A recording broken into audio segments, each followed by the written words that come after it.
Hello guys, welcome back to our channel review chit chat. ఈ రోజు నేను చెప్పే మూవీ పురుషోత్తముడు. ఈ మూవీ అనేది రాస్తాడు కంబ్యాక్ ఇచ్చాడా ఇవ్వలేదా, మళ్ళీ హిట్ కొట్టాడా కొట్టలేదా, మనకి డిసప్పాయింట్మెంట్ చేశాడా అనేది రివ్యూలో డిస్కస్ చేద్దాం. కానీ అంతకన్నా ముందు మన channel dead pool movie review, అలాగే మన ఛానల్లో రయాన్ మూవీ రివ్యూ కూడా వచ్చేసింది. కావాలంటే ఈ రెండు కామెంట్ సెక్షన్ డిస్క్రిప్షన్లో పిన్ చేసి ఉండదు, కావాలంటే ఒకసారి చెక్అవుట్ చేయండి. మూవీస్కి వెళ్ళే ముందు మన ఛానల్ కొత్తగా వస్తే మాత్రం లైక్ చేసి షేర్ చేసి సబ్స్క్రైబ్ చేసుకుని, అలాగే comment section description Instagram link అయితే ఉండదు, అందులో కూడా చిన్న సపోర్ట్ అనేది చేయండి. ఇంకే అర్థమైంది, ఐ అండర్స్టాండ్. ఏం ఇచ్చేకుండా మూవీ యొక్క బేసిక్ స్టోరీ లైన్ ఏంటో చూద్దాం.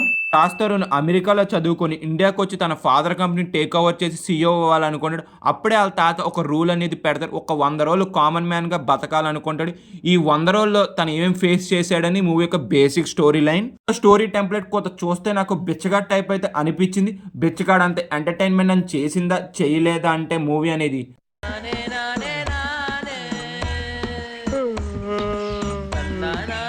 నన్నైతే అసలు ఏమీ చేయలేదు. నాకు మూవీ అసలు నచ్చలేదు. అసలు ఎంత డిసప్పాయింట్మెంట్ అయ్యానంటే ఇంటికి వెళ్ళాను రా బాబు ఈ సినిమాకి అనిపించింది నాకు మూవీ అయ్యేప్పటికైతే.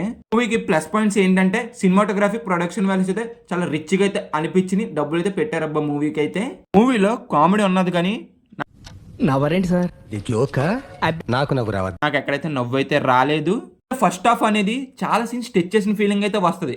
ఎందుకింత సాగతీస్తున్నారు, తొందరగా అవకొట్టేచ్చు కదా అనిపించింది. కానీ డైరెక్టర్ గారు నేను లాగుతూనే ఉంటాను, మీరు చూస్తూనే ఉండాలి జనాలు అందరూ అన్నట్టుగా చేశారు. కానీ ఎక్కడా కూడా ఇంపాక్ట్ అనేది చేయలేపారు అబ్బా సీన్స్లో. నన్ను అయితే మూవీలో ఒక సీన్ అయితే ఉంటుంది లాజిక్ లెస్ అసలు. మన పెద్ద కొడుకు 100 రోజులు సపోజ్ సర్వే అవ్వలేదు అనుకోండి, సీఈఓ వచ్చి చిన్న కొడుకు అయితే వెళ్ళిపోద్దంట. ఈ సీన్ అనేది నాకు ఇప్పుడు కూడా అర్థం అవ్వలేదు. అసలు మీకు నాకు అర్థం కాలేదు సార్. అర్థమై ఉంటే కింద అయితే కామెంట్ చేయండి. అసలు మూవీ మొత్తం అయితే అసలు స్క్రీన్ ప్లే అనేది మనకు అసలు ఒక్క సీన్ లో కూడా ఎంగేజింగ్ గా రాసుకోలేకపోయారు. అసలు చాలా సీన్ నీరసంగా వెళ్తానే అనిపించింది నాకు అసలు. నేను ఈ మూవీలో మన హీరో ఎంత స్ట్రగుల్ అయినా కానీ మనమైతే కనెక్ట్ అయితే అవ్వలేకపోయాను నేనైతే. మీరు అవ్వంటే మాత్రం కింద అయితే కామెంట్ చేయండి మర్చిపోకుండా. ఇంకా మూవీలో ఎన్ని క్యారెక్టర్స్ ఉన్నా కానీ మనమైతే కనెక్ట్ అయితే అవ్వలేము. అసలు మెయిన్ గా హీరోకే కనెక్ట్ అవ్వకపోతే ఇంక మిగతా క్యారెక్టర్స్ కి ఏం కనెక్ట్ అవుతాం మనం అసలు. ఇది గైస్ మూవీ చూసాక నాకైతే ఇలాగైతే అనిపించింది. ఈ పురుషోత్తముడు మూవీ అనేది రొటీన్ రొట్ట కదా, థియేటర్కి వెళ్ళి ట్రై చేయాలి, అది మీ ఇష్టం. అది నేనైతే ట్రై చేయొద్దని చెప్తాను. గైస్ మన ఛానల్లో Deadpool and Ryan movie reviews కూడా వచ్చేసి, కావాలంటే ఒకసారి వెళ్ళి చెక్అవుట్ చేయండి. కామెంట్ సెక్షన్ డిస్క్రిప్షన్ లో పిన్ చేసి అయితే ఉంటుంది. ఫైనల్ గా మేము ఇచ్చే రేటింగ్ ఎంత అంటే మాత్రం 1.5 అవుట్ ఆఫ్ 5. వీడియో నచ్చితే మాత్రం లైక్ చేసి షేర్ చేసి సబ్స్క్రైబ్ చేసుకుని, అలాగే comment section description Instagram link అయితే ఉంటుంది, అది కూడా ఒకసారి చెక్అవుట్ చేసి నచ్చితే అయితే ఫాలో కొట్టండి. Bye guys, in the next video. జై హింద్.